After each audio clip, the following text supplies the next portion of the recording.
1:04 de la mañana y empezamos riéndonos porque hay que decir, nos tocan 3 candidatos con propuestas osadas, frescas y hasta irreverentes. Al menos en su presentación. Así es. Lingüísticamente insolentes. Como debe ser, ¿no? Yo creo que el lenguaje hay que usarlo todo, ¿no? Todo. Y no siempre las lisuras son para ofender a alguien, a veces son para plantear, ¿no? El insulto es una cosa, el uso de la lisura es otra cosa completamente distinta, ¿no? Cuando te caes, te golpeas y largas una palabrota que empieza con M, ¿no? No estás insultando a nadie. Estás maldiciendo tu mala suerte, ¿no? Te duele un poco menos. Claro, y caerte y decir, cáspita, no tiene gracia. No deja de dolerte, recórcholes, ¿no? Muy bien, está con nosotros Daniel Olivares del Partido Morado con el número 20, Carla Heredia, candidata al Congreso de Somos Perú con el número 17 y Carlos Ugaz, candidato al Congreso por Perú Patria Segura con el número 7, los 3 jóvenes entusiastas que tienen, como decíamos, campañas. ¿Alguna particularidad, al menos en el lema que caracteriza sus campañas? Yo lo voy a decir una vez, después ya ustedes continúan con las lisuras. Daniel Olivares dice, joder para transformar. Carla Heredia dice, la perfecta desconocida. Es lo más correctito, es lo más correctito. Es lo más correctito, pero ya sabes quién es. Claro, es una gran idea, hacérsela invisible para visibilizarse. Y Carlos Ugaz dice, con un transporte público de calidad, adiós al tráfico de mierda, ¿no? Así es. La lisura Todos no la lo pensamos, nadie lo dice. Ya. Claro. Muy bien, a ver, empezamos con el tráfico. Deme. Carlos, cuéntanos, ¿cómo puedes, además de este eslogan, que eslogan que pega porque creo que es la palabra que más usamos cuando estamos manejando, ¿no? Así es, Patricia. Además siempre estamos solos, nadie nos escucha, entonces podemos maldecir. Pero ese es el eslogan, esa es la frase que todos los ciudadanos usamos casi a diario en nuestro día a día cuando vamos en este tráfico caótico de Lima y Callao, que es terrible. He visto además un corto, un spot que estaba en redes sociales donde les ha hecho decir, ha sido un hashtag, ¿no? De M a tráfico de M a todos los que se cruzaron. La semana pasada ha sido tendencia ese spot de hashtag tráfico de M. Ahora, la palabra la usan los ciudadanos en el carro, ¿no? Es la realidad. Y está bien para llamar la atención, te ha funcionado perfecto, pero detrás de ese eslogan que llama la atención, ¿qué se puede hacer desde el Congreso para mejorar lo que se supone es una atribución de los gobiernos locales y el gobierno central? Te agradezco la pregunta. A ver, mira, yo he sido director ejecutivo de la Autoridad Autónoma del Tren Eléctrico. Y desde ahí pude conocer la realidad del transporte caótico de Lima y Callao. Fernando lo sabe, lo conoce muy bien. Ahora, la gente cree que desde el Congreso no se puede hacer nada, y es todo lo contrario. Desde el Congreso se puede hacer las principales reformas que se necesitan para el transporte. Lima tiene entre 40 y 50 años de retraso contra otras capitales latinoamericanas. No podemos seguir esperando, o sea, no podemos demorarnos 10 años en construir una línea de metro. Eso es inaudito. Pero es lo que ha sucedido. ¿Y qué es lo que está sucediendo? Porque los marcos legales no funcionan. Y los marcos legales los aprueba el Congreso de la República. La Autoridad de Transporte Urbano, ¿quién la crea? El Congreso de la República. La ATU se creó, probablemente sea la única cosa buena que hizo el Congreso disuelto. Pero lamentablemente cuando aprobaron la creación de la ley de ATU, solamente le dieron competencias en transporte público. Y tránsito y transporte público son 2 caras de la misma moneda. Entonces, hacen lo mismo en el mismo espacio, digamos. Así es, ¿no? entonces tenemos que darle las competencias completas. Si queremos que las cosas... Si no, ATU no va a funcionar. Pregunta, porque usted no va solo y se tiene que relacionar con otros congresistas que van a tener que aprobar las iniciativas. El problema es que el transporte público es un espacio de populismo. Totalmente. Y las leyes que hemos visto propuestas en los últimos congresos tienen que ver con formalizar a los colectiveros, dar permisos a rutas que no se deben, es decir, medidas para ganarse votos y no para resolver y afectar a la tema. Ciudadanía, que Exacto. ya está harta. Le anuncio que no va a ser un congresista popular. Popular con ese sector de informales, pero estoy seguro que va a ser muy popular con la gran mayoría de ciudadanos que viven caóticos en el transporte diariamente, y eso es a lo que tenemos que apuntar. Y se pueden hacer cosas muy concretas, y te explico, Patricia, rápidamente. Cuando yo llegué a la ATE, preguntaba, ¿dónde están los estudios de las líneas de metro, de los sistemas de transporte? ¿Podías creer que no habían los estudios? Hemos encargado el primer plan maestro para crear un sistema de transporte masivo para la ciudad de Lima y Callao. Y eso vamos a fiscalizar que se haga, que se cumpla. Tenemos que declarar de interés nacional no solamente 1 o 2 líneas de metro. Toda la red básica del metro de Lima y Callao tiene que declararse de interés nacional para que sus proyectos se ejecuten rápido. ¿Cómo sacamos carros de las calles si no tenemos un sistema de transporte eficiente? Los metros son el sistema articulador principal. el sistema de transporte no es solo metros o solo buses, hay que crear un sistema basado en transporte masivo como los metros, los buses, pero además hay cosas concretas. La bestia petitoires puede seguir circulando porque no paga las papeletas, podemos permitir que carros infractores sigan impunemente circulando. Hay que crear una ley de chatarreo, pero no el chatarreo para que dar un bono para cambiar mi carro viejo por uno nuevo, eso también. Pero los carros infractores como la bestia petitoires tienen que irse no al depósito, al chatarreo. Hemos estado directo. comentando el otro día que el gobierno va a dar un bono de chatarreo y sin embargo frente a las comisarías ya podrían empezar a recoger toda la chatarra que hay. Para venderla. Terrible. ¿Para qué van a dar plata si ya tienen bastante chatarra ahí esperando? A ver, me encanta el logo de Carla Heredia, la perfecta desconocida. Carla, un gusto conocerte. El gusto es mío, gracias por la invitación, gracias por compartir acá con mis Oye, compañeros. vamos a preguntar tu trayectoria, porque como dices que eres muy desconocida, queremos saber de dónde vienes. Bueno, ya sabemos a dónde vas. Yo soy Carla Heredia, soy una perfecta desconocida, como cualquier peruano y peruana que no se ha sentido representada en este último congreso, sobre todo, en donde no nos han escuchado nuestra voz, en donde prácticamente nos han callado, no nos hemos sentido representados. Es por eso que salgo de la indignación, como cualquier peruano, a la acción, porque creo que se necesita personas que realmente, más allá de que se hayan tenido cargos políticos o no, que tengamos experiencia en nuestro rubro. En el caso mío soy médico, tengo 10 años de experiencia y por ello mismo quiero fiscalizar el Ministerio de Salud, sobre todo porque ahora hay el nombre de la universalización de la salud, lo cual es muy motivante, muy bonito, pero de verdad que hay que aterrizarlo y ver si es que realmente se puede lograr, ¿no? Carla, ¿cuál es tu especialidad? Yo soy médico y me dedico 10 años ya a la labor de seguridad y salud en el trabajo. Mira, qué importante. Sí, importante. claro, en un país donde además los derechos laborales flaquean, ¿no? Así es. Y donde la seguridad de los trabajadores en muchos rubros es la última rueda del coche, ¿no? Quería preguntarle algo con cierta perfidia, porque usted es una médico graduada en la Universidad San Luis de Ica, que ha sido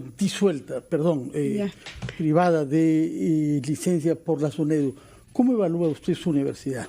Bueno, definitivamente yo hice un diplomado allí y bueno, está bien, yo estoy de acuerdo con la fiscalización que está haciendo SUNEDU con respecto a que si hay universidades que realmente no están cumpliendo los niveles de educación, los estándares de educación que se tienen que cerrar y está muy bien y estoy de acuerdo con ello. Bueno, y no solamente he estudiado ahí, yo he llevado muchos cursos y sobre todo básicamente acá vale la experiencia.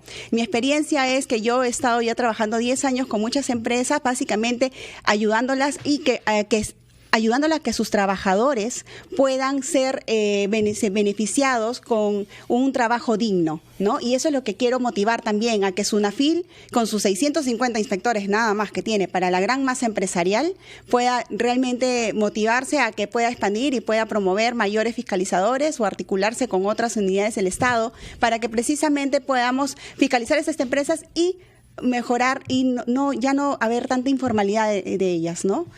En pro de los trabajadores. ¿Cuánto tiempo nos demoramos en ver a los trabajadores de construcción civil debidamente uniformados? Eso ha sido, pero años que trabajaban hasta medio calatos, ¿no? Sí. Ahora ya van con cascos, zapatos, no pueden estar en una obra si no están bien con un atuendo apropiado, pero por años nos pareció hasta normal ver trabajar a gente en un trabajo peligroso en las peores condiciones, ¿no? Así es que como lo mencionas, se ha normalizado la informalidad y ese chip tenemos que cambiarlo, definitivamente. Sobre todo cuando la vida de la gente está... Lo que le pasó a estos dos jóvenes en este restaurante de comida rápida, se están clausurando recién ahora, porque han muerto dos jóvenes, recién se están clausurando otros locales. Recién se está activando la función fiscalizadora, pero no se van a dar abasto con 650 inspectores a nivel nacional. Si es que promueves que haya solo 4 días laborales, como se ha hecho en otros países, que ha aumentado la productividad, te van a amarlo.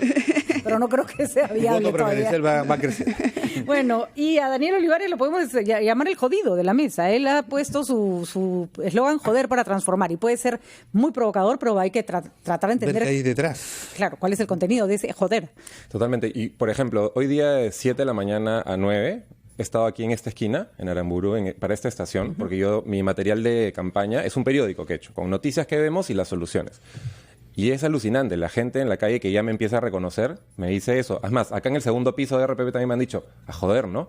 Pero en un sentido positivo. Claro. Vamos a presionar para que las cosas sucedan. Lo que han dicho mis colegas son cosas muy ciertas. Hay un montón de leyes, pero no se cumplen. Si nosotros simplemente cumpliéramos las leyes que ya tenemos, porque decimos qué leyes vas a presentar y tal, ¿no? Pero si solo cumpliéramos las leyes que ya tenemos hoy, seríamos un país bastante mejor. Obviamente hay cosas que mejorar, pero por eso es que mi lema es joder para transformar. Lo que yo voy a hacer como congresista... ¿Transformar qué? Transformar varias cosas. Transformar que las leyes se queden en el papel, que los reglamentos no se hagan, que se hagan leyes y reglamentos y que nadie cumpla, que la política esté tan lejos de las personas, que nos pasemos peleando entre nosotros cuando en realidad no le llevemos ni una solución a las personas, que usemos el micrófono de pasos perdidos del Congreso para decir qué tan... ponerle adjetivos a Becerril cuando en realidad ya no es necesario hacer eso, y en vez de eso... Que se los pone solo, digo. Que se los pone solo, ya nosotros deberíamos estar discutiendo. A mí me encantan las presentaciones de mis colegas, por ejemplo. Me encantaría estar con ellos en el Congreso y ver ya qué cosas podemos hacer sobre transporte, sobre tal tema, cosas prácticas. Hay muchas cosas que están ahí listas para ser empujadas, presionadas, y por eso lo de joder, para que empiecen a darle soluciones a la gente. ¿Por qué la gente en Twitter dice que en el Congreso pongan un tambo o lo que sea? Porque no le damos nada útil. No, se la pasan viendo unas personas peleándose los unos a los otros, poniéndose adjetivos, que facho, que caviar, que lo que sea, o y eso no le ayuda a nadie. La nacionalidad de Condorito. Exacto. O sea, claro. Bueno, terrible. Vamos a ir a una pausa para seguir escuchándolos porque está muy divertida y muy entretenida la mesa. Sí, quiero agradecerles a los tres que en la osadía de su comunicación hay un esfuerzo por comunicar de otra manera. Y la verdad que hemos visto cada mamarracho de mensaje y de declaraciones absurdas y de promesas inviables. O en esta campaña, o sonrisas vacías, ¿no? Que creo que hay que llenar la política de contenidos. Y los contenidos no tienen que ser de saco y corbata, serísimos y aburridos. Pueden ser osados, pero tiene que haber algo detrás de ese número, de ese rostro, de ese símbolo. Vamos rápidamente a una pausa y seguimos con nuestros tres invitados.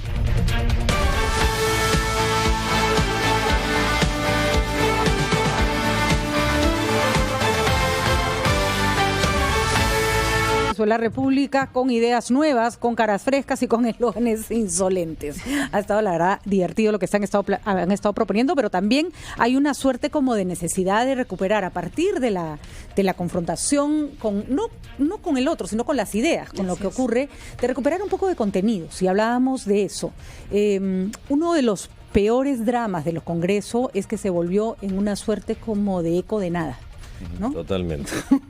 Un sitio donde el grito del ciudadano no recibía ninguna respuesta, ¿no? Y generaban su propio ruido para escucharse entre ellos. ¿Cómo pueden hacer blindar a inblindables e indefendibles, ¿no? Tenemos que tener bien claro nuestra función también de representatividad y a cómo hemos llegado al Congreso, ¿no? Por votos de cada uno de los peruanos. Y eso es lo que representamos. Entonces... No, perdón. No, dale. Hay una propuesta, por ejemplo, que es interesante, que creo que podríamos aprobar juntos, por ejemplo, que es la propuesta del Partido Morado, que es recuperar las audiencias públicas. Las audiencias públicas existieron algún día, pero ¿para qué se usan ahora? Se usan para que el congresista o la congresista presente su libro, o el libro que mandó a escribir, o sus grandes disertaciones sobre determinada cosa, e invita a sus amigos, a sus familias y lo aplauden un montón. Y saca se gasta un montón de plata en esquelas, en invitaciones. ¿Y a quién le importa? Pero imagínense ustedes que les llega una invitación. A ustedes tres les llega una invitación de parte del Congreso porque vamos a discutir algo sobre comunicación, sobre prensa, no sé lo que sea, nada de controlar, obviamente. Pero si se va a discutir algo relevante para la gente y se quiere escuchar las opiniones de los medios de comunicación, del ciudadano, de la señora Norma que no sé qué tal. Y ahí es donde podemos empezar a acercar un poquito este Congreso que está tan lejos de las personas.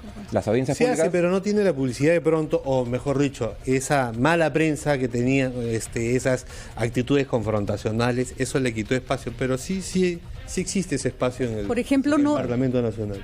Hay un aspecto que es fundamental. Los congresistas en otros países del mundo tienen contacto directo con el ciudadano. Tienen un día que reciben a ciudadanos, atienden por vía redes sociales, mail, todo el día, ¿no? En cambio, es curioso porque la gente que tiene problemas con el funcionamiento del Estado y necesita ser escuchada viene acá.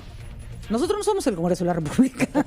Encantados los atendemos y logramos cosas, pero debieran tener en el representante una voz, ¿no? Así es. Esa era la Semana de Representación Nacional que, sin embargo, luego se desvirtuó, ¿no? Sí, claro. Se desvirtuó en ir a pasear, ¿no? Y les pagan un bono extra a los congresistas de como de 7,000 soles al mes por la Semana de Representación. Eso es un escándalo y debería eliminarse. Señor Ugaz, quería preguntarle algo. ¿Cómo se siente usted haciendo campaña con un número 1 que ha sido eliminado por decisión del Jurado Nacional de de elecciones, estoy pensando naturalmente en Fernando Sillones, que se suponía iba a ser una locomotora que arrastrara la lista. Es lamentable lo que sucedió con Fernando Sillones, una persona intachable de primera, que va a ser nuestro candidato presidencial para el 2021, y además esto demuestra la injusticia que ha habido por parte del Jurado Nacional de Elecciones, ¿no? Ayer hemos visto cómo han repuesto al señor Daniel Urresti, quien sí mintió y no dijo lo que tenía que decir en su declaración jurada, ¿no? Y ahora lo han repuesto, y a Fernando Sillones porque obvio declaró un carro que además está en registros públicos. O sea, en realidad es un absurdo, y eso es parte de la corrupción que hay en nuestro país, que te obligan a poner un montón de formalidades cuando toda la información que es pública, que ya está en los registros que administra el Estado, ya está. Y de hecho, en el gobierno de PPK al inicio se buscó la simplificación administrativa, entonces yo no entiendo... Que todo debería estar en línea, es decir, ese carro que estaba en registros públicos debía aparecer automáticamente en la OMPE o en el jurado. Ha sido una arbitrariedad, pero esperamos que el Poder Judicial apruebe la acción de amparo que se ha presentado, que el candidato Sillones ha presentado, y que pueda seguir con nosotros en la campaña, ¿no? Ojalá llegue. Señor Olivares, usted es un típico ejemplo de hombre de redes sociales. Es conocido por sus tweets, por la habilidad para redactar en pocas palabras. Pero hay un tweet suyo que ha sido particularmente discutido, que es uno que usted publicó cuando falleció el expresidente Alan García. Cuéntenos, por favor, qué cosa es lo que pasó y qué piensa usted sobre ese tuit. Ahora. A ver, cuando falleció el expresidente Alan García, se dijeron unas cosas espantosas en redes sociales con las que yo no estoy de acuerdo para nada. Insultos y tal, cosas que no se deben hacer. Yo lo que hice fue una publicación que decía, el que no la dé, no la teme, que es una frase tal. De él. Que la puse ahí, y la puse en la mañana de ese día, cuando todavía no se habían confirmado, ¿no?, lo que había pasado y todavía había mucha confusión. Pero fuera de eso, yo no me quiero justificar. Ya me han preguntado eso en prensa, y yo lo que dije inmediatamente, y no lo recordaba ni siquiera, porque uno no recuerda las cosas, dije que es un tuit insensible de mi parte. De hecho, es una acción insensible. Entonces, yo creo que ya no estamos en los tiempos en los que tenemos que defender nuestras posiciones ya estamos en los tiempos donde necesitamos personas transparentes que te digan que si sienten que se han equivocado, lo digan. Yo siento que fue un tuit insensible, para su familia especialmente, porque esta persona era una persona pública, efectivamente, pero para su familia fue insensible, de hecho. ¿Te has disculpado tú con su familia? No los conozco, no los veo. Por un tuit, vaya, si eso es lo que usaste tú para, digamos, poner esa frase que tú reconoces fue insensible. Sí, bueno, si es necesario lo podría hacer tranquilamente, ¿no? Claro, pero se podría leer como oportunismo electoral también. Entonces... No, oportunismo electoral, de repente después de las elecciones, para que no se sienta que lo estoy haciendo para tal, lo haré después de las elecciones, me parece muy... Más bien ahora, en este tiempo electoral en el que tenemos un problema como país, el número uno es de la inseguridad ciudadana, y ligado con eso está el de la violencia contra la mujer. Hay un candidato que va en tu partido, va en tu lista, y se ha publicado ahora en redes sociales principalmente. Estamos esperando la respuesta del señor Daniel Mora, sí, una denuncia que puso su esposa en marzo del año pasado por violencia física y psicológica contra él. La agarró patada, la agarró cachetada, la agarró golpes, ¿no? Y lo que está certificado por un médico legista del que da cuenta el Poder Judicial y recomienda tratamiento psicológico, que tenía que llevar una terapia en 3 meses para que no lo vuelva a hacer. ¿No les preocupa llevar en el Partido Morado a una persona con esos antecedentes? Bueno, usted ha dicho la agarró la patada, la total, no sé, espero que eso diga el papel para que no sean interpretaciones de prensa. El ojo morado, la nariz, las piernas pateadas. Eso es lo primero, porque ser bien responsables para comunicar esas cosas. Me estoy enterando por lo que usted está diciendo. Saliendo de acá voy a revisar exactamente qué es lo que ha pasado, y nos juntaremos como un partido que somos para evaluar qué es lo que está pasando. Porque el otro día ya ha tenido Julio Guzmán, que es el presidente del partido, unas declaraciones respecto a los feminismos, bueno, el feminismo extremo de un lado, ajá, y el conservadurismo de derecha de otro, que no le ha caído nada bien, por ejemplo, al feminismo en nuestro país. Sí, Julio estaba hablando de los extremos porque estaba explicando por qué el Partido Morado es un partido republicano, de centro republicano, que en lo que se basa es que nosotros debemos ser un país de ciudadanos con derechos y deberes, y que no todos los ciudadanos tienen los mismos derechos. Y en esa explicación habló de los extremos, ¿no? Porque el Partido Morado también está de acuerdo con que no hay que irse a los extremos de conservadores. ¿Te identificas tú también con esa posición de Julio Guzmán, ni para acá, ni para allá, ni para arriba, ni para abajo? Yo soy del ala progresista, liberal progresista del partido, ¿no? Por ejemplo, yo estoy un poquito entre el centro y la izquierda, ¿no? y he encontrado un espacio donde puedo trabajar tranquilamente. Y sobre la comparación que hizo, a mí me parece una comparación inadecuada. Eso es lo que puedo decir. Pero somos el partido, y hay que decirlo, con más propuestas, con propuestas más concretas sobre equidad de género de todos. Es curiosa la diferencia, porque es curiosa la diferencia, porque a ti no te da miedo incomodar. De hecho, no tendrías ese eslogan si te diera miedo incomodar. En cambio, eso sí. Tal vez lo que se le ha criticado más a Julio Guzmán es, oye, a veces te tienes que comer ciertos sapos, ¿no? O sea, tienes que quedar mal con alguien, no puedes tratar de contentar a todo el mundo. Sí, especialmente en lo discursivo, ¿no? Porque en las cuestiones de los hechos, y los hechos son los importantes en política porque todo el mundo puede hablar un montón. Todos los gestos también, en política son importantes los gestos. Está muy bien. Totalmente. Pero los hechos, que son nuestras propuestas, que son las cosas que vamos a defender en el Congreso, y Julio estaba en todas esas discusiones, son muy concretas. Y nuestra propuesta de equidad de género es muy potente. Muy potente. Ahora, si me permita, Patricia, o sea, esta elección es muy importante porque es un congreso corto, es 1 año 4 meses. Necesitamos gente con experiencia. Este es un congreso donde no se van a hacer miles de reformas, pero se van a hacer las reformas más importantes y estratégicas. Se van a elegir a los miembros del Tribunal Constitucional, por ejemplo. Entonces, este es un congreso donde necesitamos que los electores elijan a gente con experiencia, que los represente bien, gente que venga con propuestas. Como dice mi colega acá, Daniel, pero nosotros tenemos que, o sea, en un congreso corto, muchas cosas no se van a debatir, tenemos que venir con propuestas concretas, y eso es lo que estamos haciendo. En el caso de Perú Patria Segura, las propuestas de seguridad ciudadana que lidera Renzo Reyardo son concretas: crear la Comisión de Seguridad Ciudadana dictaminadora. Y como bien decías, el segundo problema más grande que tiene la ciudad de Lima y Callao es el transporte público.